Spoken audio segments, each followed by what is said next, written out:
Toño, ¿la cita que tienes de Gastón García Cantú es del primer texto o del segundo? Es del de Efraín. Sí, pero ves que hay dos, ¿es el primero o el segundo? Se espera porque tengo aquí el libro. Ajá. Ya estamos al aire. Muy bien.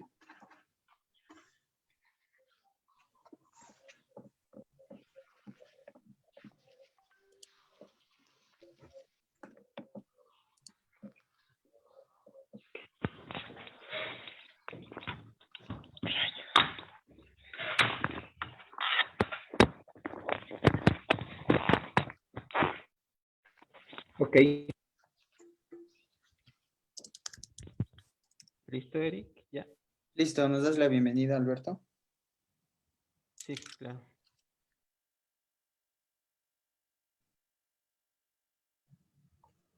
Buenas tardes a todos, bienvenidos a esta cuarta sesión de Diálogos del DEAN, hoy viernes 13 de noviembre. Nuestro tema central es aspectos de la restauración y conservación de la Casa del DEAN. Tenemos dos grandes invitados de lujo. Tenemos invitado al doctor Francisco Pérez de Salazar Berea y al señor José Luis Escalera. En este momento va a iniciar nuestro querido amigo, el maestro Gustavo Mauleón Rodríguez. Buenas tardes. Adelante, maestro Gustavo. Buenas tardes, bienvenidos a esta plataforma, a esta mesa redonda de diálogos del DEAN o diálogos con el DEAN. Hemos pensado dedicar esta tarde la sesión a hablar un poco de los aspectos de la restauración del inmueble. Claro que vamos a hablar en términos muy generales. Más tarde se va a unir con nosotros el arquitecto Francisco Pérez de Salazar Berea, que es un gran experto en restauración de inmuebles coloniales con una trayectoria importante. También nos va a acompañar más tarde, como dijo Alberto, José Luis Escalera, que desde su trinchera de la sociedad civil ha hecho mucho trabajo de gestión para el tema de patrimonio cultural, especialmente en esta gestión de la conservación y en la gestión de la restauración de algunos bienes patrimoniales, empezando desde luego por su casa profética, que es un ejemplo de restauración y de utilización de un mueble antiguo de gran valor patrimonial.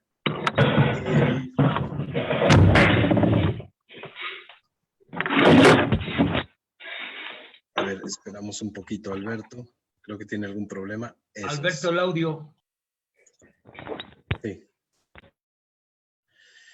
Voy a compartir con ustedes algunas imágenes para irles platicando y les voy a hacer una lectura. Si me permites compartir, por favor.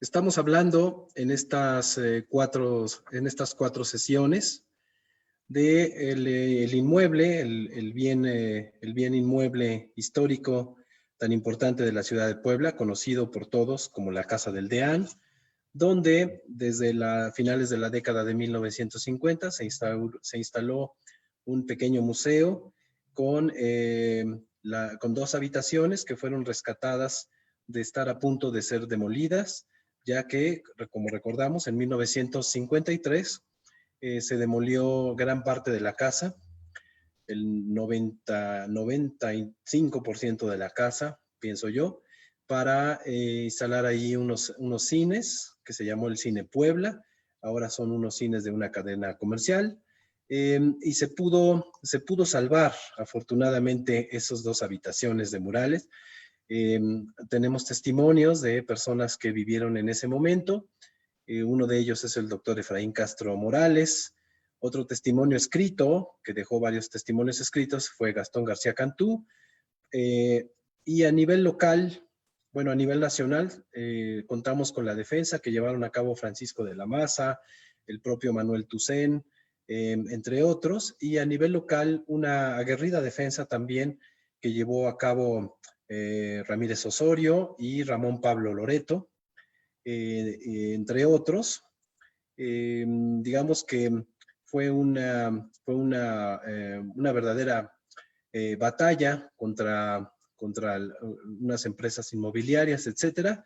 Y pues dos jóvenes estudiantes que fueron Efraín Castro Morales y el señor Cid, lograron entrar a la casa del deán para tratar de, con una espátula, quitar algo de cal, algo de yeso que estaba sobre los murales y demostrar que efectivamente habían murales. Esto lo sabía efectivamente el doctor Efraín Castro Morales, que a la sazón era un estudiante de preparatoria. Lo sabía porque había leído y había comprado los libros de la historia del arte hispanoamericano del profesor Angulo, que ya circulaban desde los años 50 precisamente. Y había además un artículo que había publicado don Francisco Pérez de Salazar, el historiador, abuelo de Francisco, que nos va a acompañar hoy. Este profesor y abogado, don Francisco Pérez de Salazar, conocía la existencia de algunas pinturas en la sala de las, que hoy llamamos Sala de las Sibilas, que era la sala de la casa de ellos, de su familia, como nos lo ha platicado Francisco. Y cuando visitó el profesor Angulo Puebla, le mostró las imágenes y también envió imágenes de esa sibila que aparecieron publicadas precisamente en ese libro de Historia del Arte Hispanoamericano, pero el propio Francisco Pérez de Salazar también publicó en una revista en México algunas fotografías con una breve reseña. Ahora mismo no recuerdo si es la de la Sociedad Alzate o la Sociedad de Geografía y Estadística. La Sociedad de Geografía, al rato se lo vamos a preguntar a Francisco. Y les quiero mostrar nada más estas fotografías para ilustrar un poco cuál era el aspecto de la casa a principios del siglo XX. Se fue modificando. En la segunda foto lo que vemos ya es la casa cuando ya está instalado el cine, en una foto mucho más reciente. De hecho, arriba se ve una habitación atrás del escudo demolido. Esa habitación seguramente era el cuarto de proyecciones del museo. El escudo está demolido desde el siglo XIX, eso nos lo va a platicar Toño Molero, que es otro de los panelistas. El interior de la casa, donde se ve las arcadas antiguas, la estructura, parte de la estructura del siglo XVI, claro, con modificaciones, porque esta fotografía pues ya es del último momento de la casa. Aquí la tenemos de otra manera. Y si se ve el cursor, quiero mostrarles que este es el arco que da acceso del cubo de la escalera a la segunda planta o a la planta de arriba. Y aquí a un lado se alcanza a ver el vano de una ventana, que es la ventana que está cegada, que da a la Sala de los Triunfos. Aquí vemos exactamente esta ventana que da a la Sala de los Triunfos, porque se ha dicho que esta ventana daba a la escalera, pero en realidad no. Aquí la podemos ver, que da a una especie como de mezanín, que está en la segunda planta. Esta es otra vista, y enfrente tenemos el edificio del viejo Palacio Arzobispal, que después fue, actualmente, y después fue el edificio de Correos, actualmente son oficinas también de Hacienda. Vemos todavía el árbol, esto es poquito antes de 53. Este es un grabado de Desiderio Hernández Ochiteotzin, que hizo poco después de que, o en el momento en que estaba la demolición, hizo esto. Hay una serie de grabados, solo conservamos uno ya impreso. Las planchas, hay una colección muy buena de planchas que es propiedad del doctor Efraín Castro Morales. Ojalá algún día el doctor se anime a publicarlas porque son verdaderamente extraordinarias piezas de arte, pero que muestran muchos aspectos que también ayudan a dilucidar algunos puntos para la posible restauración de la casa y de su fachada. Este es muy interesante, es de Ramón Pablo Loreto. Es poco después de que empezó la demolición, y ahí se ve es una calavera ilustrada por Loreto, que era un espléndido grabador, que es padre de la doctora Rosalba Loreto, la gran historiadora del mundo monacal novohispano. Y aquí vemos un poquito la burla que hace sobre todo de los empresarios que quieren demoler la casa para hacer el cine, etcétera, y ahí está la calavera. Esto es durante la demolición, son fotografías que tomó Efraín Castro. Ya había yo dicho que Efraín y David Bravo Cid, siendo estudiantes de preparatoria, entraron a la casa para tratar de demostrar que estaban las pinturas.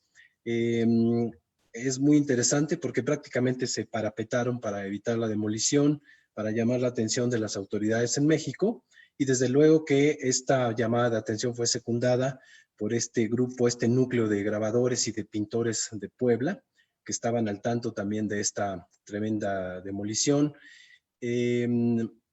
Digamos que Gastón García Cantú es otro de los personajes que están involucrados en la toma de imágenes durante la demolición, ya que Gastón acompañó o alcanzó a los muchachos para hacer fotografías con su cámara. Gastón tenía una cámara reflex, y después Gastón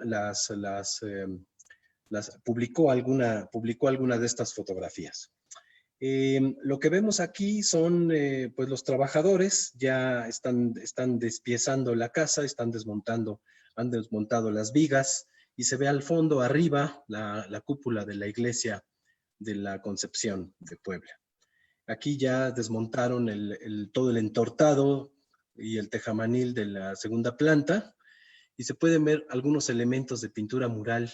Por ejemplo, aquí aparecen unas tijeras. Creo que este es el muro donde actualmente se encuentra el triunfo de la muerte, en estos murales temáticos con temática humanista, renacentista del siglo XVI. Este es el árbol del patio. Aquí ya está talado. Esto es 1953 exactamente.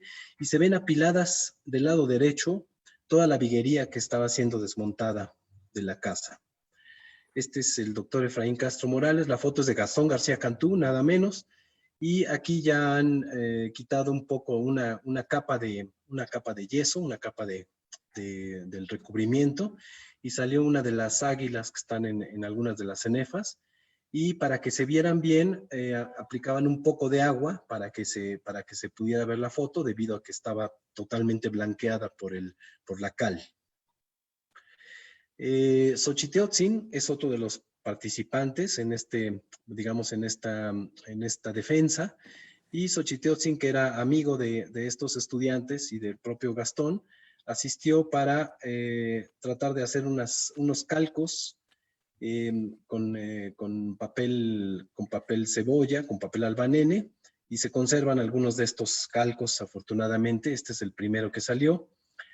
Vamos a comentar más adelante un detalle interesante de ello. Y aquí está ya cuando ellos habían tratado de retirar lo más posible las gruesas capas de yeso, y se alcanza a ver bastante destruidas las pinturas, que después de 1953 tuvieron una primera, yo no quiero decir restauración, más bien una primera reintegración, desgraciadamente hecha por la necesidad, la emergencia del momento, por este grupo de grabadores y pintores que, a pesar de que ellos manejaban técnicas muy buenas, no eran restauradores profesionales.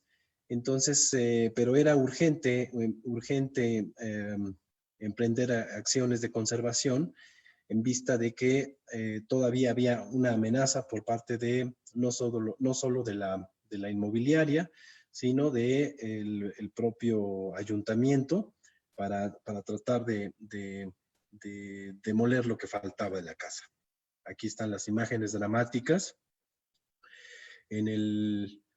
Esta es la sala de las Sibilas. Ahí se ve una de las Sibilas de la famosa cabalgata.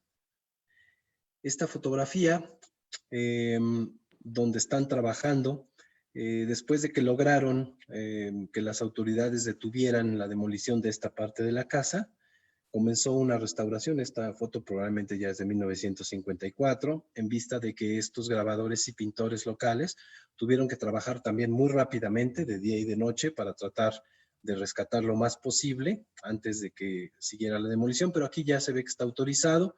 Dice ahí murales del siglo XVI, descubiertos o algo así, etcétera. Y se ve una persona que no sé si es el profesor Ramón Pablo Loreto.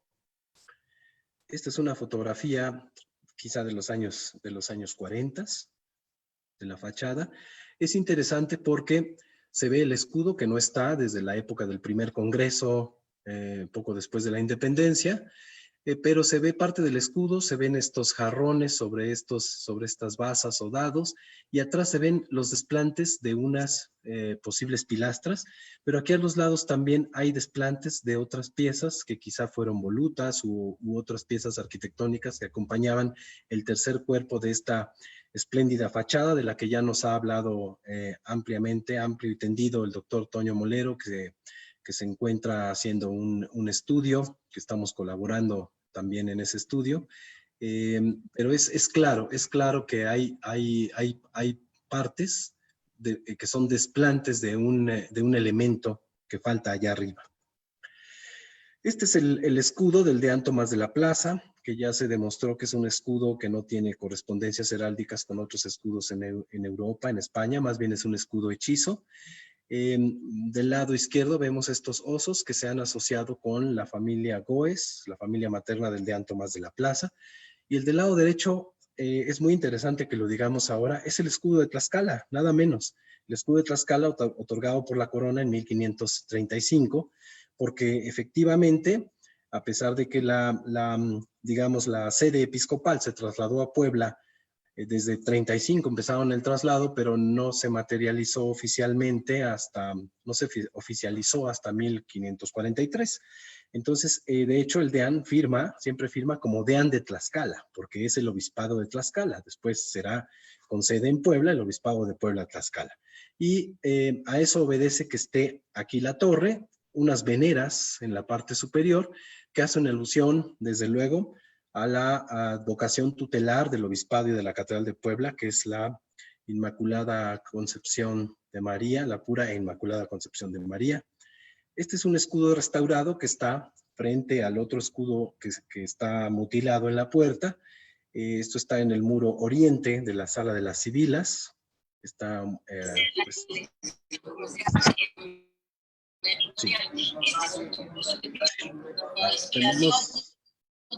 Tenemos algo de ruido aquí. Si pudieran silenciar. Si pudieran silenciar. Tenemos algo de ruido. José Luis. Bueno, seguimos. Este es un acercamiento de la parte del escudo. Toño Molero nos va a hablar más de él. Queríamos presentar este acercamiento por algunas cuestiones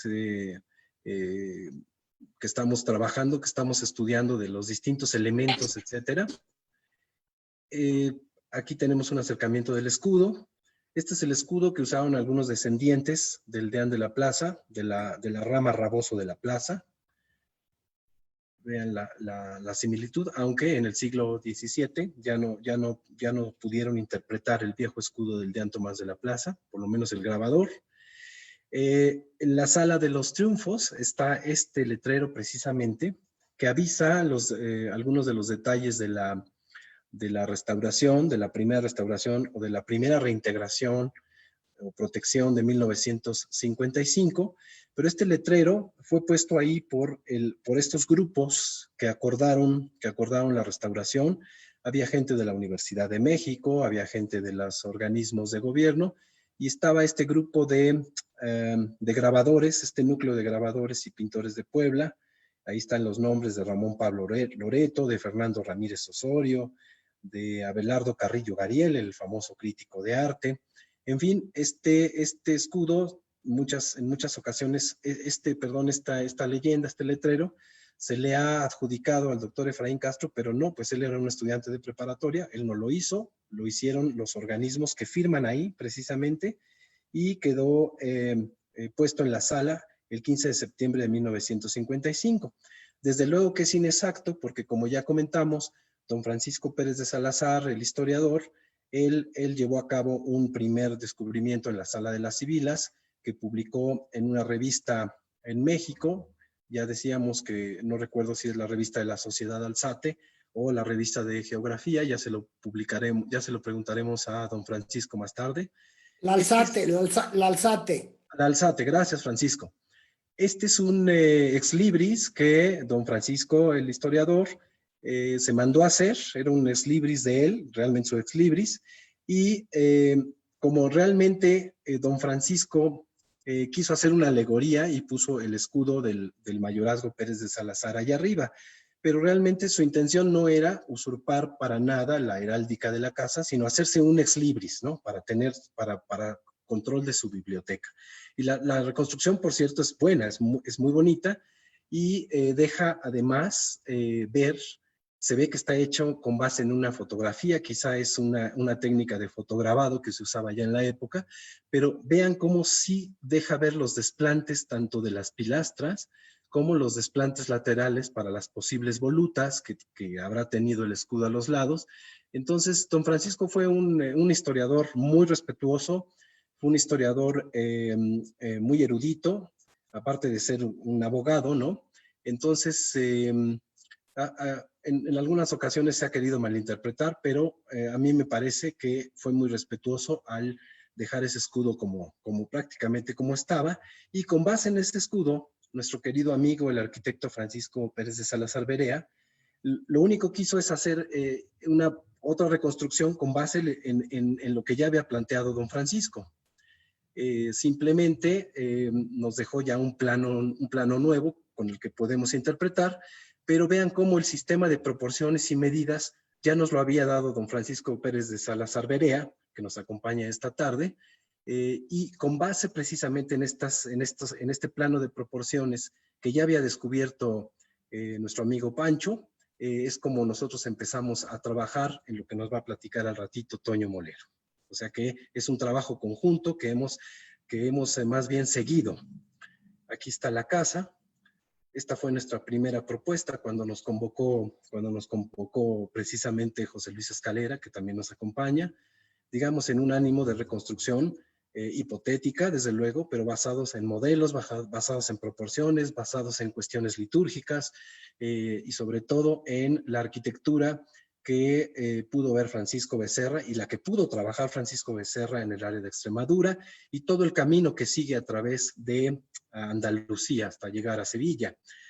Estos son algunos de los calcos que hizo Desiderio Hernández Ochiteotzin y fueron publicados en algunos periódicos de la época, precisamente tomados de este mural. Gracias a estos calcos también pudieron trabajar algunos de estos primeros pintores, que repito, no eran restauradores, pero tuvieron que trabajar de manera emergente. Y aquí yo les quiero mostrar unas imágenes que gracias a mi amigo Luis Martín Martínez, que ahora está al frente del Museo Regional de Cholula, antropólogo y un magnífico fotógrafo, pudimos hacer antes de la restauración de 2010. Tenemos un registro de prácticamente todos los murales, pero yo se los quiero mostrar porque lo hicimos con base en distintas lentillas, una foto infrarroja antigua y algunas lentillas para tratar de acercarnos un poco al detalle del mono que está tañendo la guitarra, que yo he propuesto que es un Orfeo Ozomatli, por la temática musical de Orfeo, por la cuestión naturalista, las piedras, los animales que se ven en su entorno, pero sobre todo porque está presagiando a unos pocos centímetros de la imagen el triunfo de la muerte. Aquí tenemos cómo se encontraba en 2008 la imagen del mono del Orfeo Ozomatli. Vean que en el hombro hay un ave. La guitarra no es ninguna vihuela, ninguna mandolina, como alguien ha dicho, pero es más bien una guitarra española. Las guitarras españolas convivieron con las vihuelas, como lo dice precisamente los testimonios de la época, en especial el tratado de Fray Juan Bermudo. Aquí tenemos la foto infrarroja. Es interesante porque con la foto infrarroja vemos una serie de detalles que no podíamos ver en la foto normal. Líneas, etcétera. Aquí tenemos una foto con una lentilla para tratar de ver las líneas más antiguas o las líneas más profundas o más pronunciadas, digámoslo así. Esto los restauradores lo trabajan todos los días. Aquí tenemos esa misma fotografía con otra lentilla de otro color que también nos revela algunos manchones del bruñido original y otros fragmentitos que no son exactamente del original, ya que se ven opacos. Y recuerden ustedes que el bruñido es un acabado que queda como brillante o como mate. Aquí tenemos ya una foto en blanco y negro y podemos ver algunos de los detalles y salta a la luz unas sombras que son de las aplicaciones que seguramente pusieron en 1953 con materiales no adecuados. Y quiero recordar que esta no es en sí una crítica, ya que ellos eran artistas, eran pintores, sabían utilizar materiales, pero algunos no eran materiales, desafortunadamente, que se pudiesen retirar tan fácilmente. Y aquí tenemos la reconstrucción que se hace en la restauración, que digo, para mi gusto es demasiado, ¿no? De lo que teníamos, se ha inventado mucho. De hecho, el número de cuerdas pues no se ve en el original. En fin, esto es muy cuestionable, sobre todo cuando los restauradores no se acercan a especialistas especializados en objetos que pueden ser falseados o que pueden ser sustituidos por otros objetos que no tengamos. Aquí lo podemos ver otra vez. Creo que por ahora es hasta aquí mi colaboración. Quería yo leerles nada más los textos de Gastón García Cantú, que publicó como testimonios de la destrucción de la casa. Son testimonios que todo el mundo ha usado, don Francisco Pérez Salazar los ha usado Efraín Castro Morales, Toño Molero nos va a citar más tarde algo. Pues le doy paso a Toño, que nos trae una presentación muy interesante.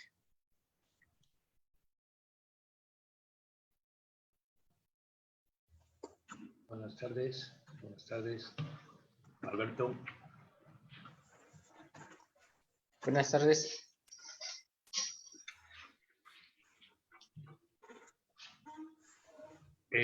Bueno, continuamos, ¿no? Bueno, pensé que iba Alberto a hacer alguna introducción o algo, pero bueno, para no demorarnos más tiempo, comenzamos. Como bien ha dicho Gustavo, el maestro Gustavo, lo primero que quisiera hacer es leerles una frase del periodista maestro Gastón García Cantú al respecto de la demolición de la Casa del Deán para construir el famoso cine, que también se ha mencionado bastantes veces y que a día de hoy tienen una rabiosa actualidad. Leo textualmente. Entre los puntos de vista que decidieron que la Casa del Deán no era monumento colonial, contaba el que señalaba a la portada como único objeto digno de conservación. La autorización indicaba además que fuera trasladada a otro punto de la ciudad, en el barrio del Artista. Para los que no estén al día, para que vean que esto sí que es de una actualidad rabiosa, a día de hoy se quiere trasladar una gigantesca rueda de la fortuna al casco histórico de Puebla, al barrio de San Francisco. No exactamente lo que es la zona de la traza, sino que quedaría al exterior del río de San Francisco, de lo que era el río de San Francisco, pero en lo que podemos considerar casco histórico de la ciudad de Puebla. O sea que, como vemos, esto es una práctica muy, en aquel momento, en los años 50, ya se pretendía, y a día de hoy es una práctica que se pretende, que se hace. Voy a compartir la pantalla. A ver. ¿Se ven? Sí. Un segundo, a ver si... Ahora se ve en grande, ¿no? Imagino. Muy bien, sí. Muy bien. Bueno, pues comentarles que hasta ahora hemos hablado del deán, don Tomás de la Plaza. Hemos hablado también de lo que fue su casa y de la portada de esta. Hemos platicado sobre los elementos que la conforman y todas las implicaciones arquitectónicas métricas e incluso simbólicas presentes en ella. Ahora toca el turno al lucubrar o a platicar sobre el devenir de la casa, de sus pinturas, murales y de la monumental fachada mutilada en el año, como ha comentado Gustavo, en el año 1823, si no me equivoco. En primer lugar, quiero transmitirles mi hondo pesar por el poquísimo interés que despierta este verdadero paradigma de la arquitectura poblana del siglo XVI, al que tristemente poca gente conoce en profundidad.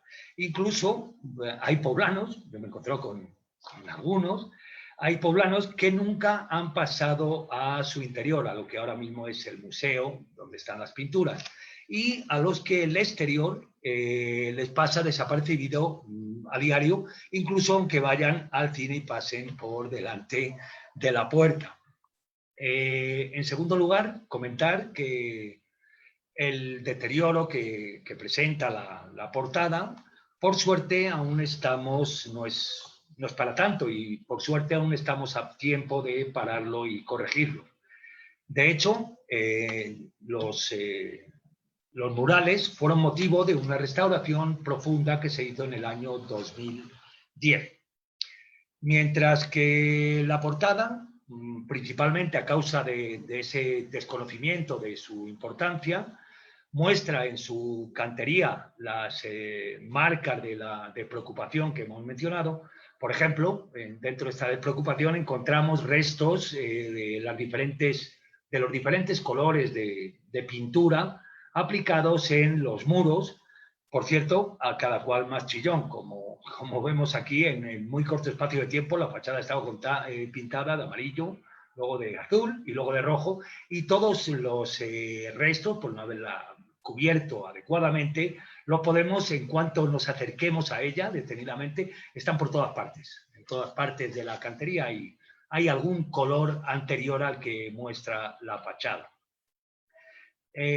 También decirles que hay numerosos elementos pétreos que están maltratados o faltantes, a los que no se les ha prestado la menor atención durante años. De hecho, esos mismos elementos aparecen en fotografías antiguas ya, y que, obviamente, si no se les presta atención, han ido degradándose cada vez más.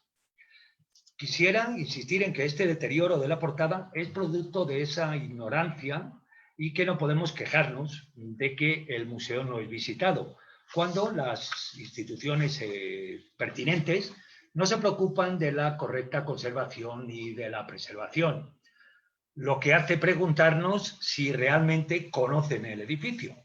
Y otra pregunta sería, ¿les importa verdaderamente el exterior de este edificio? Resulta verdaderamente, bueno, les estoy poniendo imágenes de diferentes puntos en los cuales hay elementos pétreos que son faltantes o que están deteriorados en mayor o menor grado.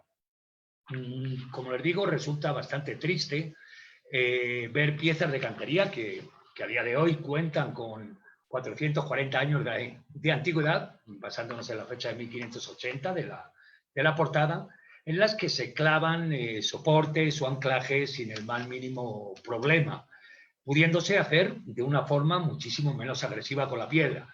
Aquí, por ejemplo, creo que se ve el cursor.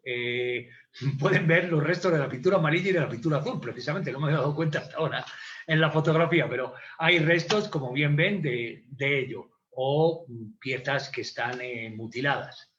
Lo que les refería de clavazones o anclajes, aquí lo tenemos claro, aunque no está de cara a la calle, pero estamos clavando unos soportes sobre unos muros que son unas piezas del siglo XVI. Esta sería la parte correspondiente al escudo, pero esto no deja de ser el muro de la fachada y el muro de la casa. Y tienen clavados estos anclajes que les digo. También, para restar un poco de importancia, decir que el estado de conservación de la portada en general no es en extremo preocupante, de momento. siempre y cuando se comience ya a observar una política de preservación y recuperación que entienda la memoria histórica y arquitectónica que tiene esta pieza, verdaderamente. No obstante, el descuido que estamos comentando hacia la fachada ha llegado a un punto actualmente en el que podemos verla, como se ve en la foto, actualmente atravesada por varios cableados y colgajos que están indiscriminadamente puestos. Aquí vemos uno, este es más antiguo, se ve en fotografías, y aquí vemos que vemos otro. Ahora me gustaría preguntarles a los que conocen el interior de la vivienda o nos han seguido en las pláticas, ¿podríamos o podemos imaginar que esto ocurriera en los murales? Por supuesto que no. Entonces, ¿por qué pasa en el exterior? Y más allá de solucionarse, se agrava cada vez más y cada vez hay más cosas puestas que tapan o distorsionan esta fachada. Y tenemos estos cables mismos, que además en algunos casos, como aquí en la derecha, no sé si producto de los mismos cables o los obreros que fueron a colocarlos, o a dejarlos colgando más bien, rompieron la cornisa que vemos aquí del primer cuerpo. De nuevo, la pregunta que yo me hago vuelve a ser la misma. ¿Les importa verdaderamente el exterior del edificio o solamente los murales? Les voy a regresar a esta imagen otra vez para comentarles que también, por ejemplo, la ubicación de las farolas del alumbrado público, como esta que tenemos aquí, que encima está chueca, como bien vemos, sin atender en ningún caso a lo que tienen detrás, teniendo en cuenta tan solo la distancia que han de tener entre cada una de ellas a lo largo de las banquetas o las aceras, lo que muestra flagrantemente una ofensiva de consideración urbanística a una ciudad que es nada más y nada menos que patrimonio de la humanidad, y que si lo es gracias a monumentos como este, la Casa del Deán. Esta farola es la misma de antes, colocada indiscriminadamente al lado izquierdo de la portada, le resta, como bien hemos visto en la otra imagen, hermosura visual, y en esta estamos viendo que la alumbra absolutamente o inadecuadamente. Esperemos que ahora que estamos dando a conocer la importancia de todo el conjunto, no solo de los murales, se solucionen este tipo de circunstancias y se contemple un adecuado mantenimiento y recuperación o eliminación de estos elementos que la afean y que no deben de estar ahí. Repito alguna imagen de las del maestro Gustavo, pero es obvio, estamos trabajando en el mismo tema, con lo cual tampoco hay tantas fotos antiguas.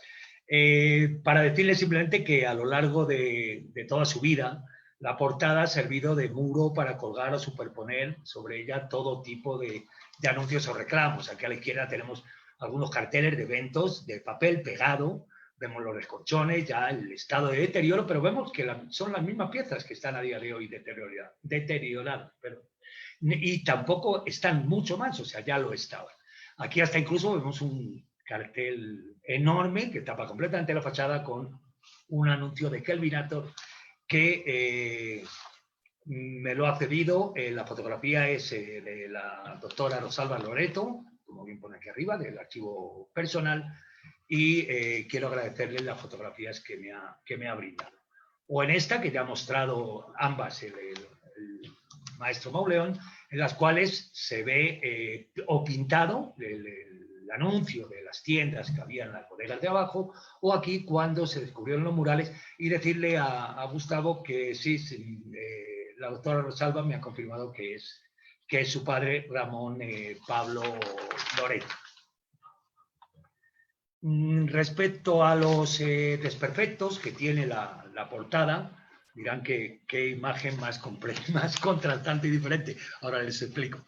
Respecto a los desperfectos que tenemos o que encontramos en la portada, lo que debemos de hacer es localizarlos en su conjunto, analizarlos para buscar la forma de acometer su restauración o sustitución con materiales de parecida o igual naturaleza, pero eso sí conservando el principio de lo que se llama anastilosis que impera hoy en día. Esta técnica consiste en la reconstrucción basada en un metódico estudio de los elementos que hay que reparar o sustituir con materiales contemporáneos que dejen bien clara la intervención, ya sea con piedra nueva, con yeso, resina, polímeros o con lo que sea.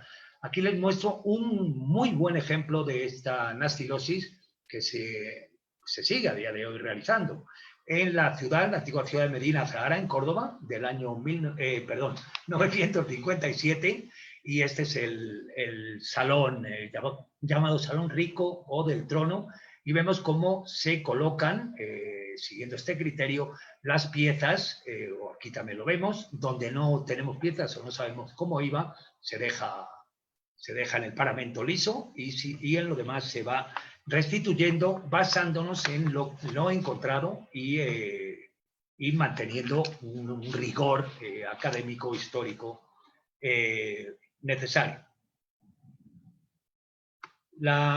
Esta intervención que se prevé que habrá que hacer en la portada del DEAN ha de estar precedida, obviamente, de una investigación que corrobore la elección o el uso de determinados elementos histórico-artísticos, ya que un error de interpretación nos puede llevar a una restitución falsa o incluso anacrónica. Aquí les muestro una imagen señalándoles en azul los lugares donde están estas desperfectos, digamos, los más flagrantes, también hay por encima de las cornisas. Pero aquí es donde les marco estos elementos que están verdaderamente deteriorados. Además, para esta restitución o restauración o remedo de la portada, se debe documentar, hacer un documento exhaustivo sobre la intervención que comience incluso antes de ella, durante y después de que se lleve a cabo. Un importante punto al que nos enfrentamos en esta portada y que a la vez resulta el más atractivo es su desaparecido tercer cuerpo. Ya ha hablado Gustavo de él, que alojaba el escudo del DEAN. De hecho, ha mostrado una foto, si no es la misma, similar, las tomamos juntos, con lo cual puede ser la misma inclusive.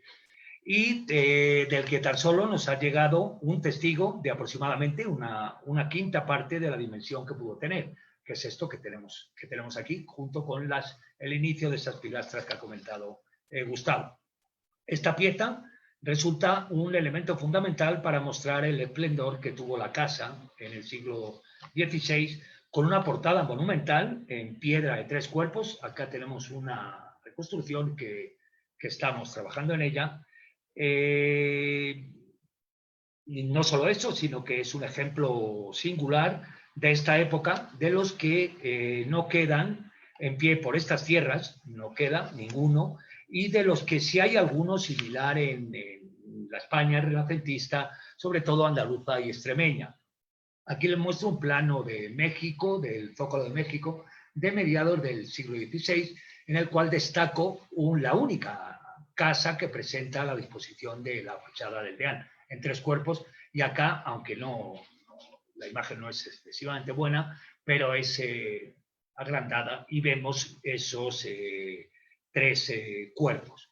O acá, ya que mencionó, he traído 2 ejemplos nada más, ya que mencionó la pasada sesión el doctor Francisco Pérez Úbeda, aquí he traído, tal vez él nos muestre alguno más, aquí les he traído 2 ejemplos de palacios de una fachada tipo la del DEAN, aunque vean la calidad que tienen, pero solamente tienen 2 cuerpos. De ahí que debemos resaltar la importancia que tiene la fachada del DEAN al tener esos 3 cuerpos. Para tratar de reconstruir ese tercer cuerpo perdido, hemos constituido un grupo de trabajo formado por, algunos estamos hoy presentes aquí, José Luis Escalera, Gustavo Mauleón, Arturo Saavedra, que no nos acompaña hoy, y un servidor. Arturo Saavedra es el que ha confeccionado todos los planos y está muy metido en la realización de una maqueta. El primer paso dado ha sido realizar una memoria histórico-arquitectónica, señalando modelos similares, contemporáneos, que aporten a esta memoria una sólida base argumentativa. Asimismo, hemos también realizado una medición integral de la portada y de sus elementos para realizar todas las planimetrías y establecer una concordancia con otras construcciones como la Catedral Poblana o la portada de la Catedral de Tlalnepantla, que luego se la mostraré, ambas realizadas por el mismo maestro Francisco Becerra. La imagen se ve esa fotografía que teníamos con los arranques que nos han quedado, los inicios del escudo y una superposición, un fotomontaje con el escudo que ya ha mostrado Gustavo y los leones sedentes que los hemos sacado de los leones que acompañan el escudo interior sujetando el escudo. No obstante, la base fundamental que nos ha permitido crear el modelo para este tercer cuerpo han sido los vestigios, estos vestigios que les estoy mostrando, y los sistemas de proporción presentes en los otros dos cuerpos. Basándonos en esto y tomando como referencia el escudo pintado, que aparece en la imagen, en el interior, hemos reproducido las dimensiones del escudo exterior y del ático que lo alojaba y esperamos mostrarles el trabajo relativamente pronto. Una fuente también importante para concretar el diseño del ático ha sido el estudio de los tratados arquitectónicos de la época, como ya se ha venido comentando. Con estos fundamentos estamos llevando a cabo un proyecto de reconstrucción que consideramos viable y que, avalado por historiadores, restauradores y maestros de obra, pretendemos realizar con la autorización y los permisos pertinentes, si es posible. La idea es poner de relieve la excepcionalidad de esta portada, al igual que se ha hecho tradicionalmente y a lo largo de muchos años con los murales. La reconstrucción debe contemplar un trabajo, debe de ir acompañada después o durante de un trabajo museístico que sea ameno y que contextualice la historia y el devenir de la casa y de su principal propietario, el deán Don Tomás de la Plaza, que transformó esta vivienda en algo absolutamente especial entre los años 1574-75, cuando la adquirió, y el 1587 cuando muere.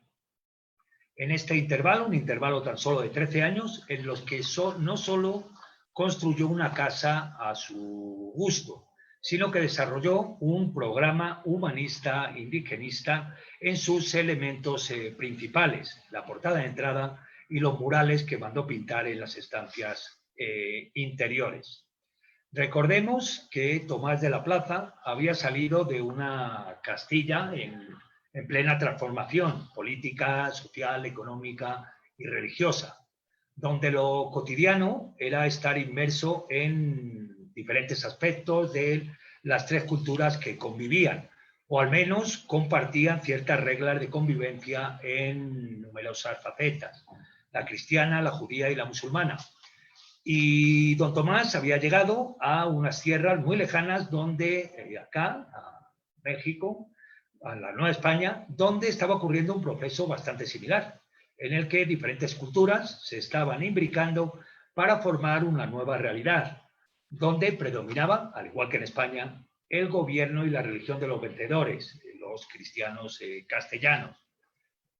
Aquí les pongo una imagen hecha de Google, con el Google Maps, de más o menos reflejando el recorrido evangelizador que tuvo el deán. Cantidad de kilómetros que andó, o que caminó, o fue en burro, o en caballo, como fuera, y que conoció en su periplo americano. Don Tomás había llegado a la Nueva España con unos sólidos conocimientos de la cultura humanista anterior al Concilio de Trento, a los que unió los obtenidos de las culturas prehispánicas que conoció en este periplo que les he resumido más o menos ahí en la imagen, que pone los pelos de punta los kilómetros que se recorrió. y bueno, obviamente serían bastantes más. Todo esto lo hizo antes de establecerse en la Puebla de Los Ángeles y convertirse en su deán. En la portada de su casa y en los murales, don Tomás demuestra ese proceso enriquecedor que vivió con su contacto durante años del mundo prehispánico, que en ese momento aún estaba muy latente, perduraba. Observaría las interpretaciones de la religiosidad indígena, las representaciones de los animales y de la naturaleza que le rodeaban, al igual que también la arquitectura autóctona y sus reglas. Debemos recordar, una vez más, que él había estudiado aritmética.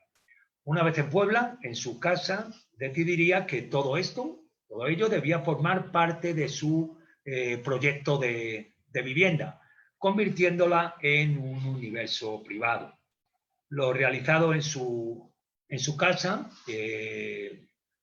junto a su fundamental intervención para lograr que se comenzara a construir la Catedral Nueva de Puebla, le sitúan a la par que a su elegido maestro Francisco Becerra como piezas esenciales de la Puebla en gestación del siglo,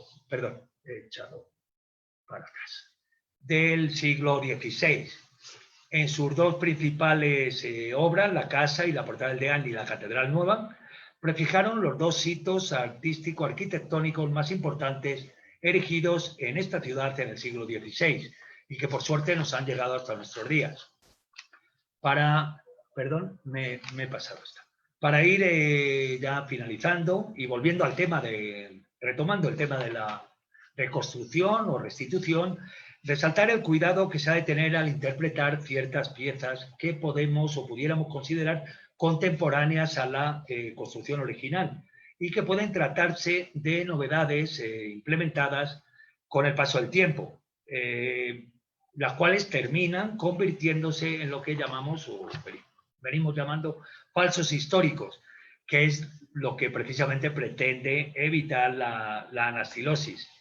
Estos falsos históricos tienden a formar parte de la imagen popular del monumento con una rapidez pasmosa, de manera que resulta imposible e inconveniente en muchos casos resaltarlos o mucho menos eliminarlos, como sucede con la cornisa, que aquí les muestro arriba, esto es la foto actual, con esta cornisa y las volutas que coronan el muro de la portada, que como vemos no aparecen en esta fotografía, en alguna fotografía vieja, pero sí aparecen en esta. En un primer momento decirles que pensamos que eran contemporáneas a la fachada, porque de hecho, estando al lado de ellas, parecen hechas a la misma vez, o sea, tienen una labra muy precisa, pero obviamente, como bien vemos, no lo son. O bien nos puede pasar lo contrario, como nos ha sucedido con los jarrones situados en lo que queda del tercer cuerpo. Esta imagen de la izquierda es el jarrón que queda, el jarrón izquierdo que queda en la portada, que en un principio los tomamos por tanto el maestro Gustavo como José Luis Escalera como yo, los tomamos como un falso histórico, incluso pensamos hasta que tenían partes hechas de cemento y que a día de hoy, viéndolos, los vemos de una manera diferente y los hemos vuelto a estudiar y los tomamos como originales. Más que nada después de estudiar detenidamente este otro de la derecha, estos jarrones de la derecha que están coronando el tímpano de la portada de la Catedral de Tlalnepantla, ambas obras, tanto la portada de Tlalne como la portada del Deán, obras de Francisco Becerra. Y bueno, ya sí que para concluir, va siendo el momento de que a 440 años de su puesta en escena, la portada de esta casona se dé a conocer en toda su dimensión, al igual que se ha hecho con los murales, como ya he mencionado. Se debe plantear un programa que convierta al visitante en conocedor del verdadero valor del conjunto, en realidad uno de los pocos testigos de la historiografía arquitectónica del siglo XVI que se mantiene en pie en Puebla. Para ello, se debe consolidar un nuevo proyecto museístico, Casa del Deán, que muestre orgulloso ese pasado que fue el comienzo de este presente, Asimismo, hay que intentar variar, yo creo ya, por fin, el tópico de la Puebla barroca y redefinirlo para dar a conocer la ciudad como lo que es realmente, un producto único del humanismo novohispano del siglo XVI, compuesto por elementos renacentistas europeos y propios mesoamericanos, que lo convierten en absolutamente singular. Sobre esta sólida base se adosó como una piel y sin cambiar estructuralmente gran cosa la tan aireada Puebla barroca. Conocer y entender ese humanismo a dos bandas, europeo e indígena, que se vio en la Nueva España en el siglo XVI y que está aún presente en la ciudad de Puebla, nos hará entender mejor la realidad del México actual. Y con esta imagen, creo que bastante bonita y llamativa de la actual portada y sus mediciones, me despido. Muchas gracias. Voy a dejar de compartir pantalla y cedo la palabra a Alberto o al doctor, o a José Luis, no sé si va a José Luis o al doctor. Gracias. Gracias, Toño. Gracias. Excelente presentación, doctor Antonio Molero. Pues ahora viene uno de nuestros invitados especiales, el señor José Luis Escalera. Permítanme leer un poco de su trabajo.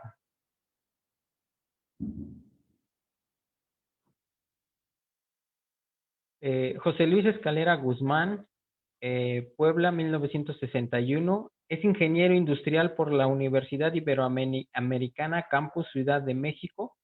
Hizo el programa de alta dirección de empresas de IESD y es pasante de maestro en literatura iberoamericana por la Universidad Iberoamericana Campus Puebla.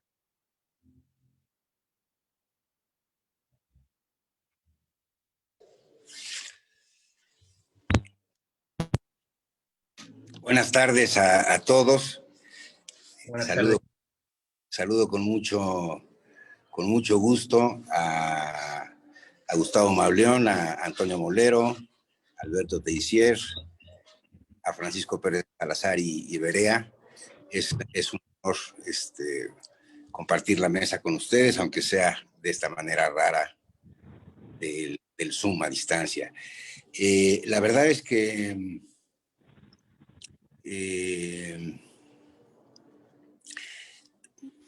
las intervenciones que me precedieron, tanto el día de hoy como en anteriores, tanto de este ciclo como del ciclo anterior, de las pláticas del DEAN, me parece que han dejado muy claro y han mostrado con toda contundencia la relevancia, la importancia de esta casa que nos ocupa, ¿no? No tanto o no solamente por los murales, ¿no? Que como bien dijo Gustavo, son los que han recibido la máxima atención, justificada desde luego, porque son fuera de serie, excepcionales, pero de alguna manera, luego del crimen que se perpetró en los 50s con la demolición de casi la totalidad de la casa, es claro que solamente los murales han sido los que han, digamos, recibido la atención, el interés y el cuidado necesarios. Y creo que es importante, digamos, valorar la oportunidad que se está presentando en estos momentos de, digamos, abrir un poco más la mirada y contemplar no solamente la relevancia y la importancia de los murales, sino de la casa en sí o de lo que queda de la casa en sí. Entonces creo que se nos presenta y tenemos enfrente de nosotros una magnífica oportunidad de poner en valor un patrimonio muy importante, muy valioso, único, que lamentablemente ha sufrido pues eso, un abandono, un descuido que es, bueno, verdaderamente lamentable, triste, ¿no? Ya Antonio mencionó muchos de los aspectos de este deterioro, no quiero abundar en ellos, pero creo que la oportunidad que se presenta de poder conjuntar esfuerzos con miembros de la sociedad civil de Puebla, con las autoridades, con las instancias que sean pertinentes y que se apunten y que nosotros estamos convocando con mucho entusiasmo y con mucho rigor. Es importante que se sumen y que, digamos, se involucren y que se den cuenta de la oportunidad que tenemos de poner esta casa a la altura de lo que es, ¿no? Es decir, ciertamente es importantísimo la recuperación de ese tercer cuerpo. Creo que es un crimen el que se cometió en 1823, pero que se puede restituir, que se puede, digamos, enmendar, y hay un trecho ya bastante largo que se ha recorrido en esta reconstrucción, que habrá que, digamos, que afinar y que depurar, y que habrá que validar con otras autoridades y con otros especialistas, pero que claramente sería como el punto, digamos, principal, pero no dejar de mencionar otros aspectos, ¿no? Es decir, la ubicación de las farolas, de las luminarias, es absolutamente desafortunada. Todo ese cablerío que ensucia la propia fachada, la pintura, ¿no? Se ha pintado con pintura de esmalte, eso tiene que pintarse con pintura lacal, con un color mucho más adecuado. Hay que considerar que además hay un elemento ya no de la casa original, sino del pegote que se hizo en los 50 para construir los cines, que actualmente tiene otro color, ¿no? Entonces, obviamente hay que unificar los colores del cine, o de los cines, que actualmente son un conjunto de varios cines, unificarlo con el de la fachada. Hay que hacer un trabajo importante con la herrería, que es una herrería de forja de magnífica factura, que está muy oxidada, muy deteriorada, muy amolada. Todos los elementos de pétreos, de toda la cantería también sufre un deterioro muy avanzado. Obviamente las puertas, los dos zaguanes, tanto de la fachada principal como el de la puerta secundaria, que actualmente funciona como salida de emergencia de los cines. Se les dio una manita de gato hace unos meses, pero bueno, es un trabajo insuficiente. Creo que hay también una oportunidad importante de incorporar el local comercial que está en planta baja, con vista tanto a la 16 de septiembre como a la 7 Poniente, incorporarlo y digamos, modificar el uso. Actualmente es una óptica. Creo que sería muy interesante poder incorporar ese espacio al museo, ¿no? Es decir, que en la parte de arriba de la casa, en donde están los murales, hay una parte del museo que existe actualmente, que está vivo y en funciones, pero creo que tendría que haber, que podríamos aprovechar el espacio de planta baja que ocupa actualmente la óptica para, pues, digamos, armar una exposición museística bien curada, bien presentada, bien armada, en donde se dé cuenta no solamente de la importancia de la casa, sino de digamos, de las ideas, de los pensamientos, pues sí, de los ideales que hubo detrás, ¿no? Es decir, que esta España de la que viene don Tomás de la Plaza, una España multicultural, multiétnica, multireligiosa,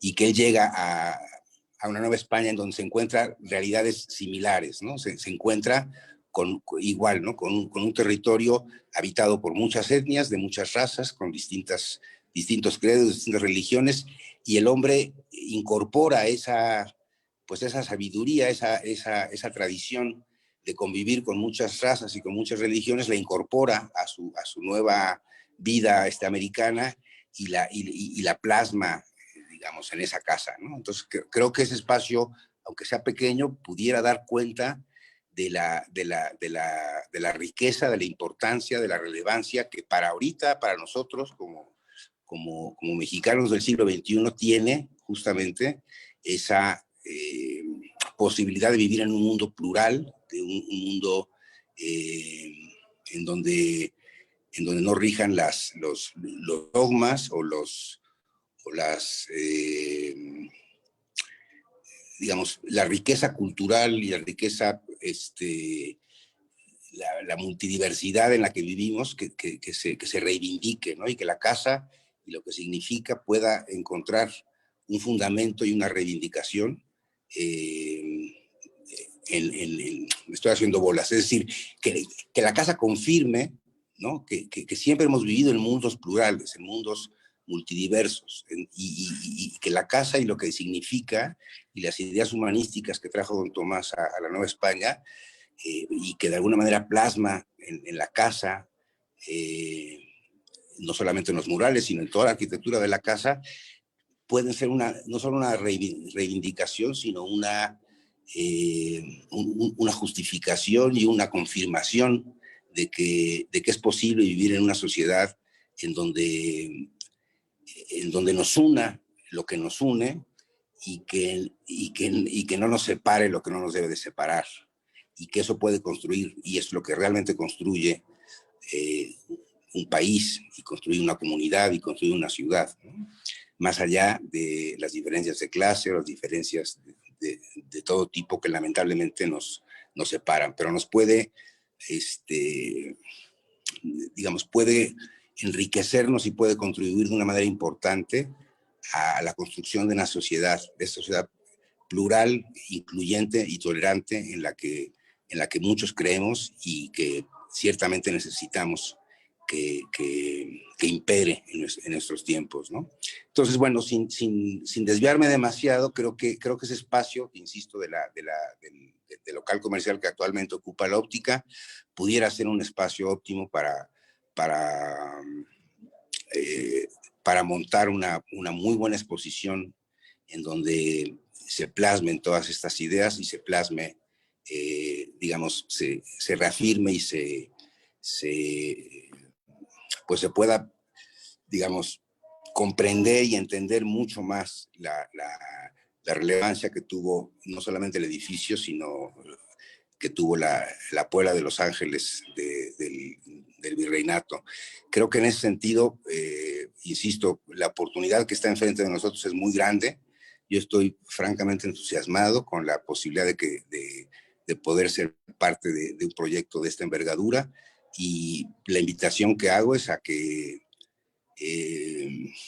bueno, pues a que nos organicemos, seamos capaces de superar las dificultades, tanto técnicas como económicas, como de todo tipo que se presentan en este tipo de proyectos, y que la memoria de don Tomás y la memoria del humanismo renacentista, inspirado en gentes como Moro y Erasmo de Róterdam y tantos pensadores importantes que en el siglo XVI conformaron el imaginario europeo y que fueron trasladados a estas tierras por gente de mucho talento, pueda imperar por encima de esas dificultades y esas diferencias, y que podamos armar una restauración, una restitución de esa importantísima casa, esa queridísima casa poblana, que aún con lo poquito que queda de ella, sigue siendo importante, bella y motivo de orgullo para los poblanos y para los mexicanos. Yo creo que tenemos enfrente algo muy interesante. Es un reto al que yo le entro con muchísimo gusto, y que he encontrado tanto en Antonio como Arturo como Gustavo unos cómplices inmejorables, y que desde luego ahorita ciertamente espero que Pancho te sumes y te integres con el mismo entusiasmo con el que siempre has emprendido tantos proyectos en tu vida. Desde luego creo que Lina está con la mejor actitud para poder llevar esto a cabo. Tenemos que sumar a otros actores, por supuesto, pero creo que tenemos algo muy interesante y que a mí me da muchísimo gusto poder ser parte de ello. Y pues si se van a cumplir 200 años ya del acto de vandalismo que se cometió con el tercer cuerpo de la casa, ¿no? al haber destrozado una buena parte de ese escudo. La coyuntura de esos 200 años creo que puede ser fácilmente aprovechable para que, digamos, que nos pongamos como horizonte de tiempo esos 2 años que faltan para que 3 años que faltan para que se cumplan esos 200 años, pues tenemos 3 años para que en el 2023, a más tardar, podamos estrenar esa casa como estamos soñando y como sabemos pues que podría quedar, ¿no? Creo que es lo que tendría yo que comentar con ustedes, compartir con ustedes. Espero que digamos que haya eco en estas propuestas. Desde luego que estamos abiertos a escuchar las voces de otras muchas otras personas expertas y digamos técnicamente solventes en estas materias. No pretende ser un grupo cerrado. Estamos invitando y estamos abriendo la convocatoria para que se convierta en un proyecto colectivo, en un proyecto conjunto, en donde con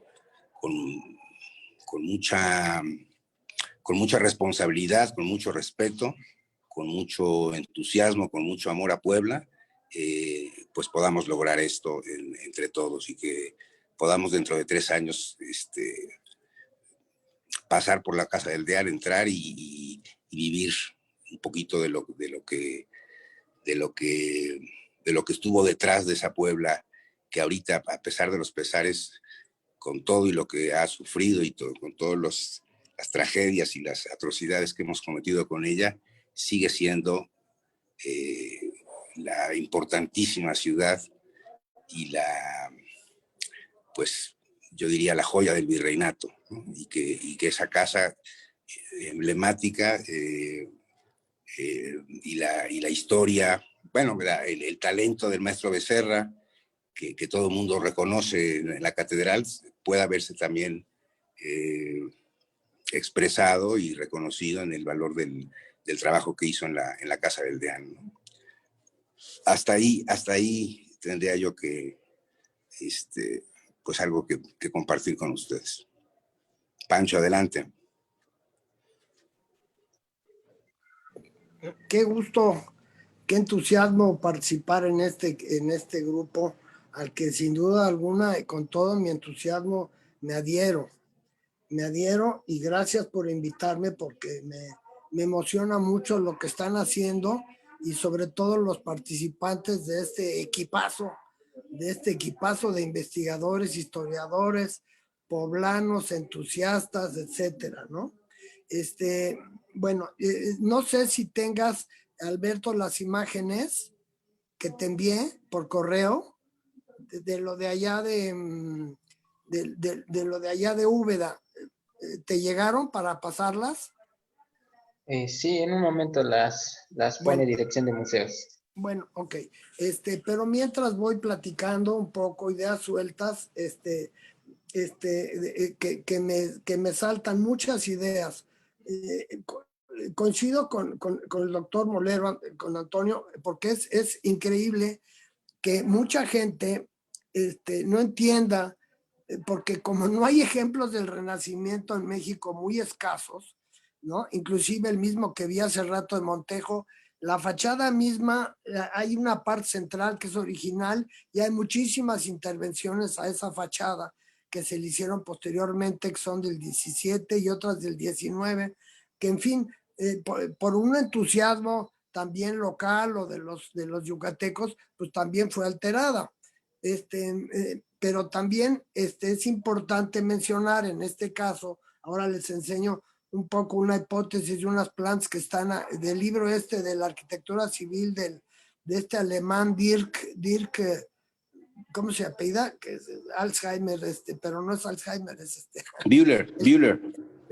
Bueno, el que hizo el libro ese, que me parece un tipo también meticuloso y curioso, etcétera, como todos los alemanes, ¿no? Me recuerda al famoso doctor Hugo Leitch, pero bueno, vamos viendo de una vez si quieren las fotos y luego sigo con el otro tema. No sé en el orden que venga el correo, por favor.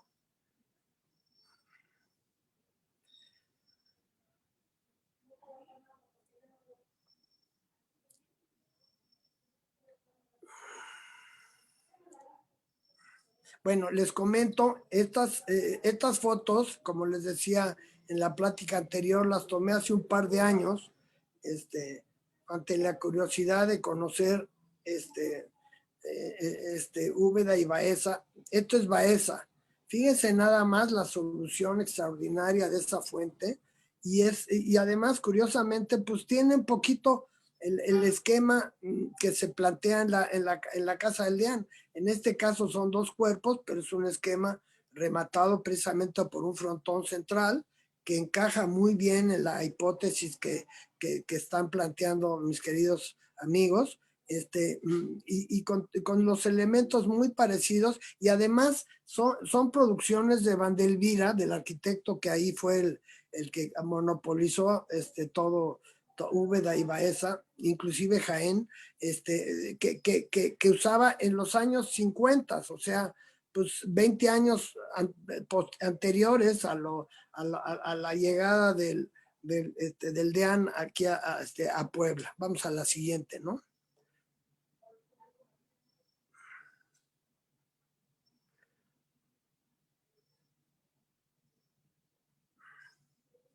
Bueno, mientras les sigo platicando un poco, miren, aquí está alguna solución. Ya la portada fue alterada en la parte central, pero si se fijan, otra vez, los cuerpos, como se repiten, están estas columnas adosadas, y curiosamente aquí están estos dos, guerreros heráldicos, y arriba una especie como de alfiz, pero finalmente se van repitiendo los sistemas de diseño y del escalonamiento de los cuerpos que presentó también Antonio Molero. La que sigue, por favor.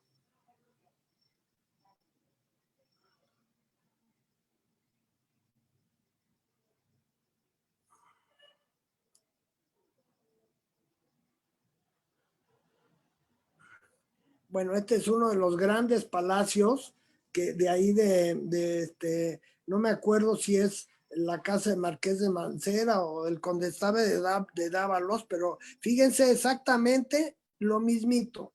En los remates, bueno, primero el balcón esquinero que el otro día platicábamos, que es muy familiar con nosotros en Puebla, ¿no? Y aquí son dos niveles de balcón esquinero.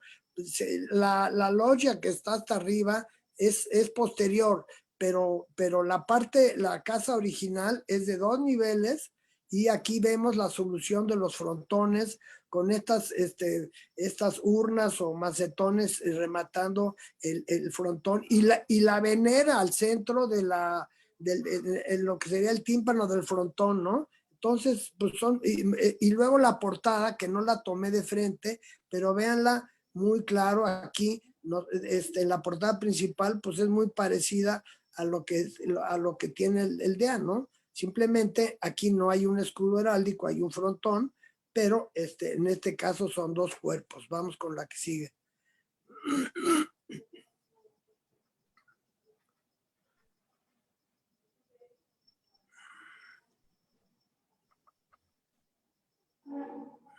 Este es un detalle de un balcón esquinero, precisamente del Palacio del Deán Ortega,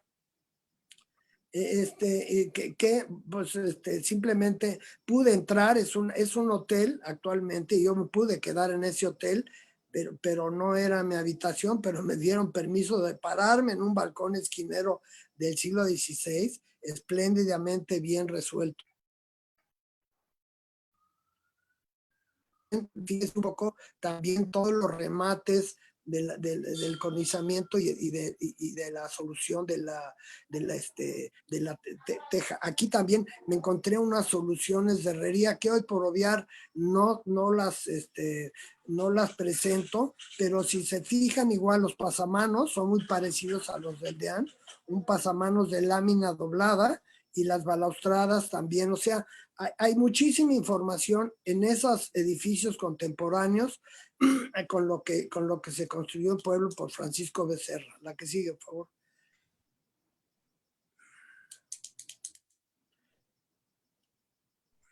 Bueno, esta es la obra más importante que hay ahí en Úbeda, que es la Capilla del Salvador.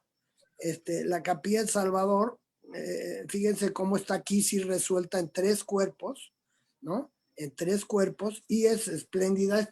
La financió un señor de Los Cobos, que era nada más que el secretario de Felipe II.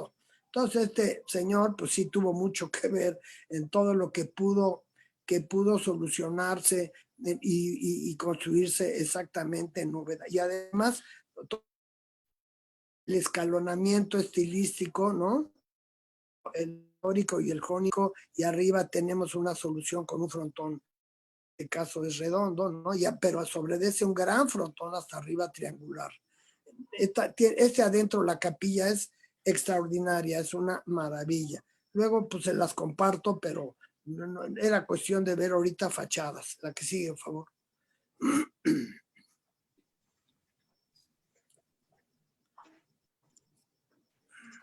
Miren otra vez las mismas soluciones, ¿no? En este caso, en el primer cuerpo, unas especies de pilastras con tableros y mensurados arriba la cornisa, y luego un tablero central temático religioso y el frontón también. Aquí en este caso en lugar de macetones, pero es la mismita solución de los remates o de urnas, sino aquí son unos, no sé si sean santos o gentes ligadas a toda la iconografía religiosa de esta iglesia, que si mal no me acuerdo es la de Santa María de los Reales Alcázares, esta fachada. La que sigue, por favor.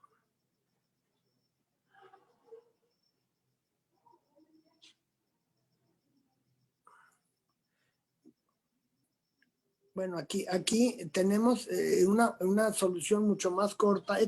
Si no me acuerdo, es un hospital, el Hospital de Santiago, pero vean que la solución de un primer cuerpo importante y prácticamente un fragmento muy sencillo, pero muy bien resuelto con un frontón de medio semicírculo.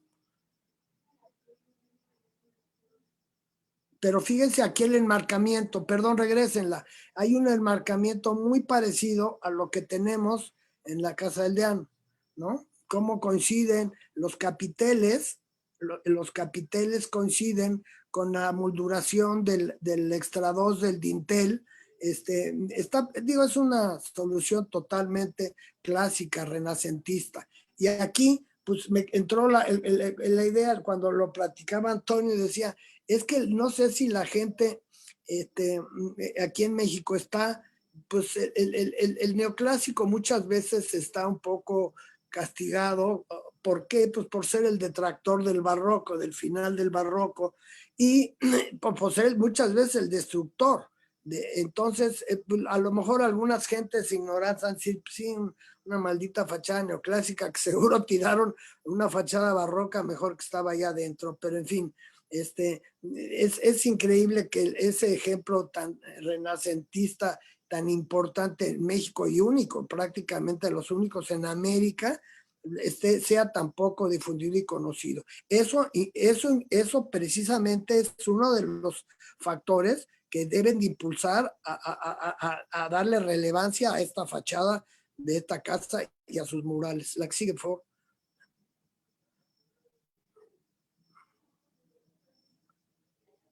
Otro palacio, ¿no? Con la fachada esquinera, doble fachada esquinera y una loya que le aumentaron después, por modas, ¿no? En un cuarto nivel, que si se fijan ya la parte del cornizamiento, sobre una gran cornisa le inventan otra gran cornisa, pero bueno, son las alteraciones que da la historia y que se leen precisamente en las mismas fachadas de los edificios. Otra.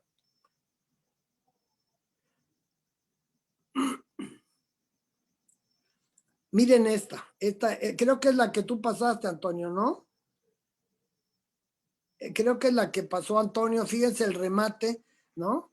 Con aquí con el frontón, la inclinación misma del frontón, que se parece mucho a la inclinación, el ángulo del frontón que tiene la fachada de Tlalnepantla. Y luego fíjense el balcón, que es idéntico.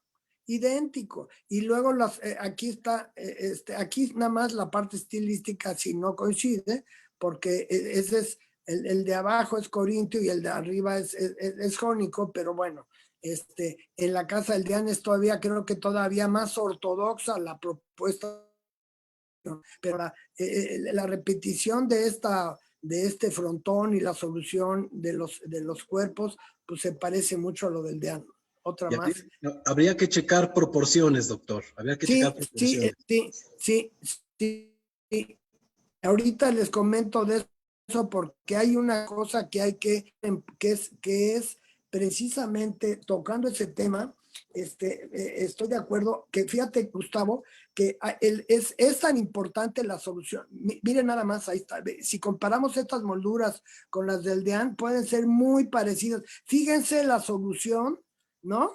Del roleo del capitel jónico, y atrasito una pilastra jónica, idéntica a la de Tlalnepantla, idéntica.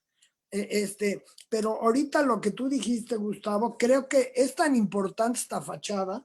Los croquis que yo hice no tienen nada que ver con las verdaderas proporciones a milímetro, porque estas casas eran hechas con la mayor ortodoxia y con el mayor cuidado. Y Becerra seguro cuidó todo eso en las proporciones. Yo les quiero platicar las experiencias de usar los drones y escáner láser. Esta fachada tiene que ser escaneada con láser.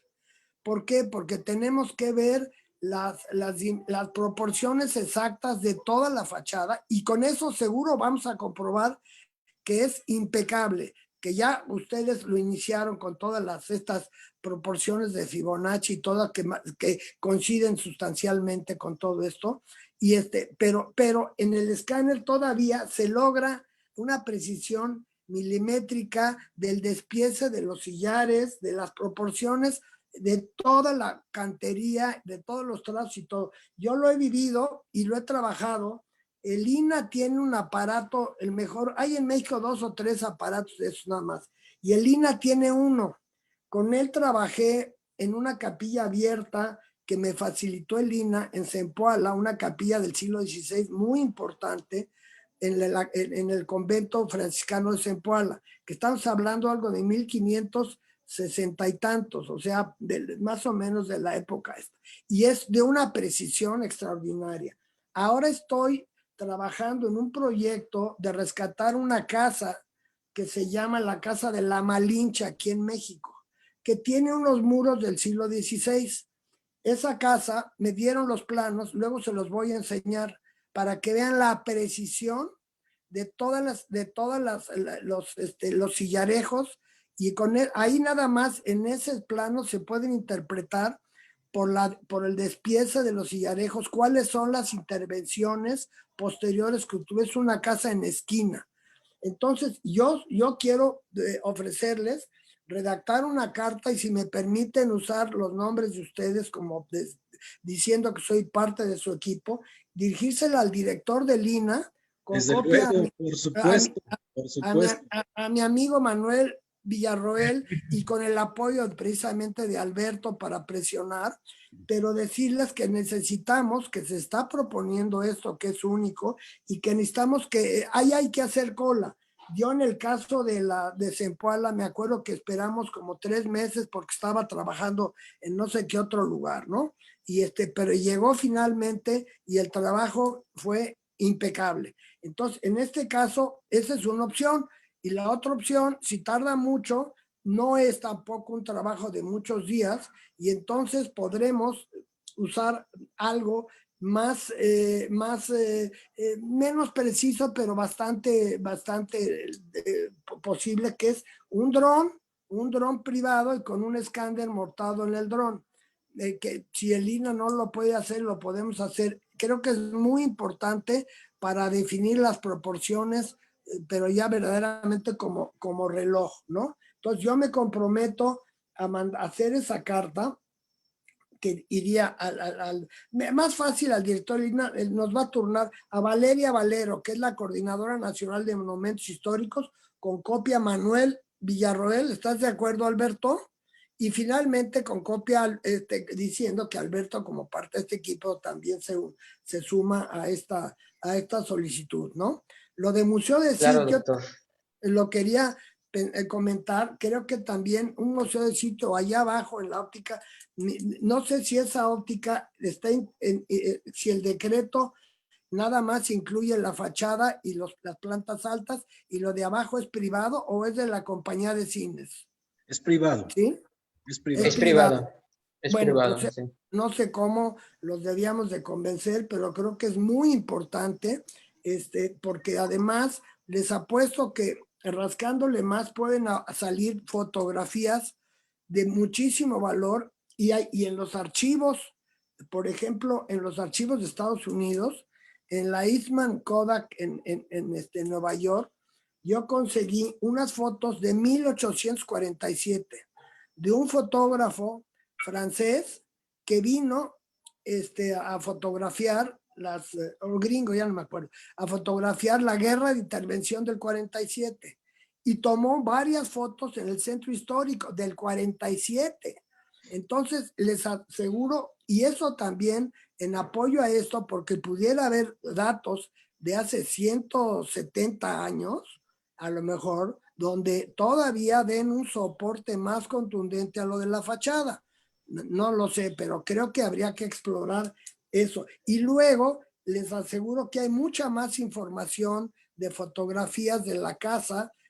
Por ejemplo, ahorita no sé si adelante aquí, Alberto, adelante, hay una foto de una pintura, del interior de la casa del Deán, una pintura popular por ahí que tengo. Digo, no sé qué pintor sea, pero es a ver si está adelante, que es una vista del patio de atrás, que coincide un poco con la planta baja que nuestro amigo el alemán dibujó en su libro sobre las historias, las casas civiles. A ver, no sé si salga esa foto ahorita, pero bueno. Y también decir que pues hay muchas No, otras. doctor, no, esa foto no está. No, no No está llegó. en la galería. Bueno, la mandé, debería de estar, pero no sé qué pasó. Hay una pintura al óleo donde se ve el árbol que se ve en la foto que tiraron, está en esa foto. Y venía la planta baja y la planta alta de nuestro amigo el alemán que publica, donde se ve la magnitud de lo que era la casa del Deán. Del Deán no era cualquier avenedizo, ¿no? Como el otro día dijeron, era una gente culta, con una posición socioeconómica importante y con una importancia dentro de la iglesia también relevante. Entonces, por ejemplo, tengo fotos del interior de la casa. Ahí venía la foto que les digo que alguien pidió la semana pasada que la presentara, de la familia y la señora, no es Venegas, es Osorio, la señora Osorio, que era la mamá de 7, 8 hombres todos, donde está precisamente el salón de uno de los salones de la casa tapizado. destrozado por los ignorantes de mis parientes, pero bueno, en aquella época era una moda, o a lo mejor ya ni sabían que existían los murales, eran unos tapices franceses. Pero abajo hay unas fotos, porque había unas caballerizas en la casa que precisamente el alemán Dirk o Derek, o como sea, menciona en su planta, y está ahí vivía uno de los 4 inquilinos de la casa, era un señor José Pérez Salazar, que fue el fundador de los Charros de Puebla, de la Asociación de Charros. Y hay unas fotos muy simpáticas donde está él a caballo con su hermana vestida de china poblana. Pues bueno, ahí hay unas, y yo tengo otras solo que no están aquí publicadas. Gracias, Gustavo. Pero hay otras, esa es una, pero hay otras donde está él solo, a caballo, visto de lado, muy elegante vestido, y otra que está con su hermana, que había una fuente ahí en la casa, una fuente que ya en esa época tenía taladeras. Mira, esta es la abuelita Osorio. Ahí está la abuelita Osorio, la que está aquí en medio, y todos los bigotones que están aquí son todos los hermanos, son un montón de hombres. Pues aquí son, fíjese, 1, 2, 3, hay un gordo ahí que parece zapatista, miren nada más, el de atrás, ¿no? Pero son 1, 2, 3, 4, 5, 6, 7 hermanos, ¿no? Yo desciendo del que está a la izquierda, es de Ignacio Pérez Salazar. Bueno, entonces, creo que esas fotos, no, del otro lado, al lado derecho, al lado izquierdo, al lado derecho de ella, viéndolo nosotros, ¿no?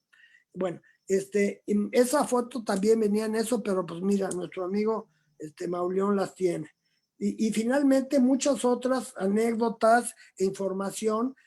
Mi tía Carmen hablaba de un pozo en la casa, que era lógico, una casa de estas que tuvieron a merced de agua muy temprana, probablemente desde el siglo XVI, donde había dentro del pozo, que había un hueco, que había en el pozo unas escaleras excavadas en el tiro del pozo, en la piedra, y que había supuestamente un pasaje de ahí hacia la catedral. Pero eso hasta ahí queda, ¿no? Y bueno, en fin, creo que hay muchas más ideas y muchas más trabajos. Sí, pero sí quiero comentar algo, y se lo agradezco precisamente a Mauleón el comentario, ¿no? Que cuando vio el ex libris Efraín Castro, por supuesto me regañó y me dijo que mi abuelo, que pretendía falsificar la información. Creo que es más correcta la apreciación de Gustavo, de que él quiso hacer su ex libris y simplemente, y se lo mandó a hacer, si se fijan, está mandado a hacer, creo que ahí está la firma, es Mateo Saldaña. O sea, es un fotograbado, ¿eh? Es un fotograbado. Sí, pero él se lo mandó a hacer a este señor. Entonces, que era una gente reconocida de los maestros de la academia. Y en fin, hay muchísima información que yo creo que puede sustentar la importancia histórica de este proyecto, y yo pues les quiero decir, es más, hay otra información importante que yo se la puedo pedir. El que restauró los murales en 2010 fue el maestro Agustín Espinosa, buen amigo mío, con quien he trabajado en otros monumentos, por ejemplo en Salamanca, Guanajuato, restauró casi todos los retablos, ¿no? Pero un poco la interpretación artística de los materiales, de toda esa información que yo tengo muy cercana a mi tío, con el que él nos puede también proporcionar, ¿no? Pero en fin, la lista de ideas es muy grande, pero mi entusiasmo es más grande, y cuenten conmigo. Sobre todo ahorita creo que la parte de la fachada, que es el tema central, ver esto, cómo la levantamos con un dron para tener una medición precisa, exacta, ¿no? Pancho, déjame nada más mostrarte, si me permiten compartir la pantalla, déjame mostrarte una cosa, que es una imagen que tenemos, que es precisamente lo que tú nos decías de Úbeda. Aquí lo que hicimos Toño Molero y yo fue superponer la fuente de Úbeda. ¡Anda! Mira, La fuente que te diga es de Baeza, la que presenté, ¿eh? perdón, la de Baeza. Superpusimos la fuente de Baeza. Mira qué pasa con la fuente de Baeza. Son de Vandelvira, las dos, Sí. todos. Entonces, mira, tienes absoluto ojo y absoluta razón, porque aquí la estamos usando. ¿A dónde? Yo no veo más que la casa de la fachada del DEAN. Sí, ¿A dónde? arriba. en la portada. Arriba. Mira las Arriba. volutas. Las volutas son las de Ya, las de la fuente. Sí. Lo que también es de terror es el color rojo ese de no sé a quién se le ocurrió, porque verdaderamente es escandaloso, y no tiene nada que ver con la arquitectura, ni la realza. Lo único que hace es verdaderamente ofender a la pobre casa del DEAN, ¿no?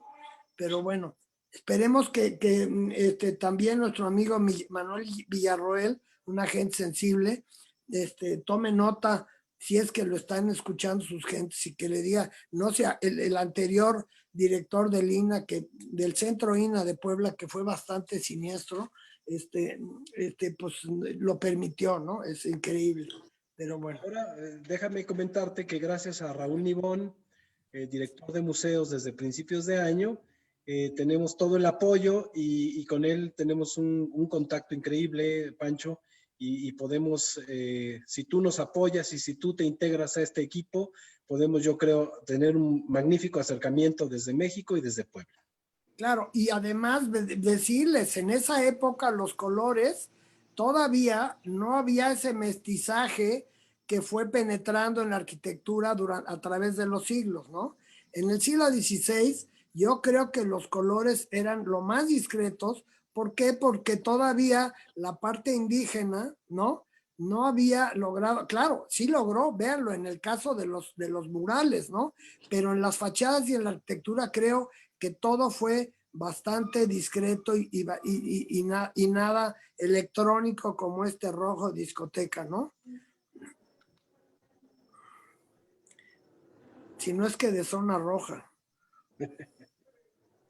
Pero bueno, les agradezco mucho y yo lo primero que hago, déjenme investigar y la semana que entra ya a ver si tengo un proyecto de carta que les mando para que la firmemos todos es más, la podemos firmar virtualmente para entregársela a mi amiga Valeria Valero, que es la Coordinadora Nacional de Monumentos Históricos, y con copia Manuel Villarroel, que es el director del Centro INA, y probablemente en paralelo al amigo de los museos, ¿no? Raúl Nibón.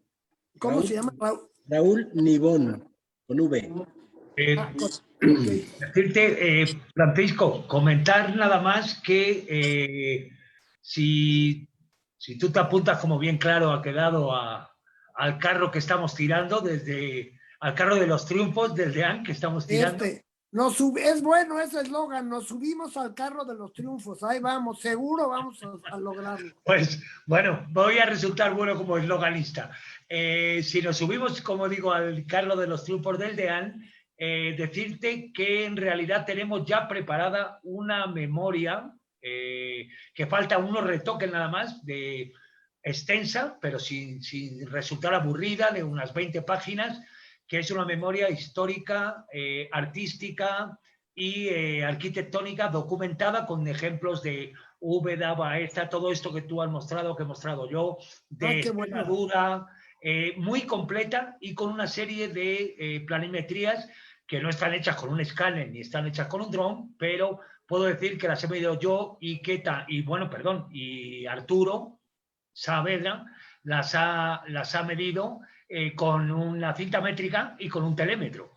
Y entonces hemos establecido todo un sistema de proporciones que creo que te ha mostrado algo, Gustavo, en algún momento, pero con mucha documentación y lo último es el que estamos inmersos en una reconstrucción 3D que ya me adelanto a decir que prácticamente la tenemos.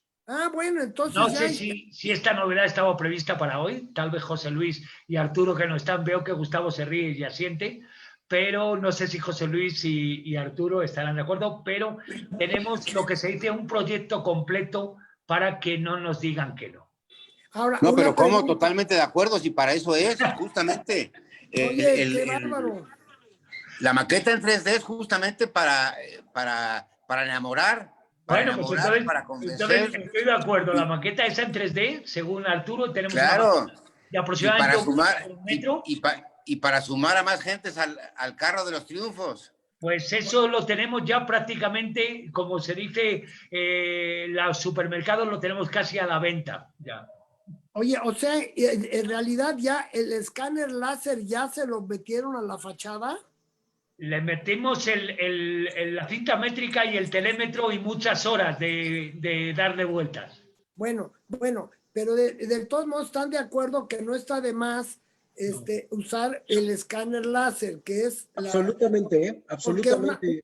Siempre va a corregir algún dato. No, el escáner láser te manda en media hora 15,000 puntos o 20,000, es impresionante. Entonces te detalla verdaderamente hasta la mosca. Entonces no está de más. Francisco, bienvenidos todos los ángeles al carro. Bueno, bienvenido. Pues nos estamos arriba ya todos, vamos ahí. Ángeles y demonios, ¿eh? Ángeles y demonios. Los demonios los que la destruyeron. Pero esos ya se murieron. Ya.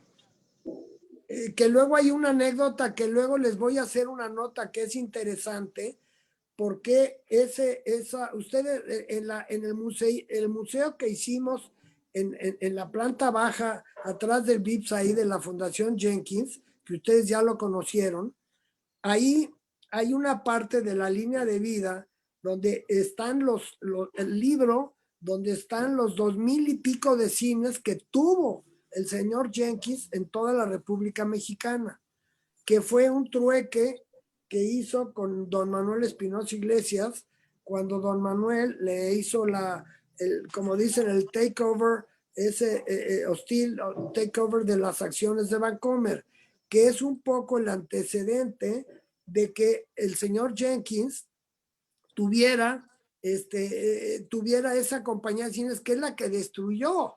Pues él no tuvo ni idea, el señor Jenkins, el viejo, ¿no? William O. Jenkins, no tuvo idea era una empresa y se acabó, ¿no? Que vino y demolió para hacer unos cines esa situación. Curiosamente, don Guillermo Jenkins Ansted, esos planitos que ustedes ven que están medio mal trazados, esos los dibujé yo para hacer un presupuesto para de ahí tratar de pedirle un donativo a don Guillermo Jenkins para restaurar esa fachada, que no fue hace mucho, pero luego se vinieron tiempos difíciles, problemas internos en la fundación que ustedes conocen, y no pudo cristalizarse eso como otros proyectos que don Guillermo me apoyó, por ejemplo, los planos de la Catedral de Puebla, y algunos otros proyectos, el del archivo municipal, que sí lo patrocinó él, ¿no? Que él era generoso y dio en su momento, cuando se pudo, dinero para estos proyectos. Lástima que lo del día no se pudo cristalizar. Pancho, pero la maravilla es que tú ya nos dejas trazados los ejes proporcionales básicos sobre los que empezamos a trabajar, ¿eh? Sí, pues bueno, eso, la próxima vez que vaya a Puebla, les enseño los ejemplos del proyecto láser del equipo que tiene Lina. Es, como les digo, hasta el último sillar está perfectamente dimensionado y no tiene, es una máquina que tiene una precisión perfecta, ¿no? Entonces creo que no está de más tenerlo, ¿no? Me gustaría comentarles, estoy viendo a la vez en el Facebook la transmisión y hay unos comentarios que me gustaría hacérselos saber. Tlaui Córdoba comenta, bueno, creo que ha comentado más cosas antes, lo he mirado ahora, y comenta que nos apuremos a reconstruirla para tirarla de nuevo en el bicentenario de la consumación de la independencia. Solamente decirle a Traui que no está, yo no estoy ni a favor ni en contra de que, o sea, estoy a favor de que se reconstruya, se restituya, creo que todos nosotros, y que lo único que le pido es que si se vuelve a tirar en la independencia, en el centenario, no tengo ningún inconveniente si vuelven a dejar los arranques para que la podamos volver a reconstruir. Sí, Luego dice, perdón. Toda reconstrucción debe ser, debe tener elementos que se puedan retirar. Eso es un principio básico. Eso le iba a comentar, porque luego dice que no nos domine la pasión por el arte, que los procesos históricos también importan.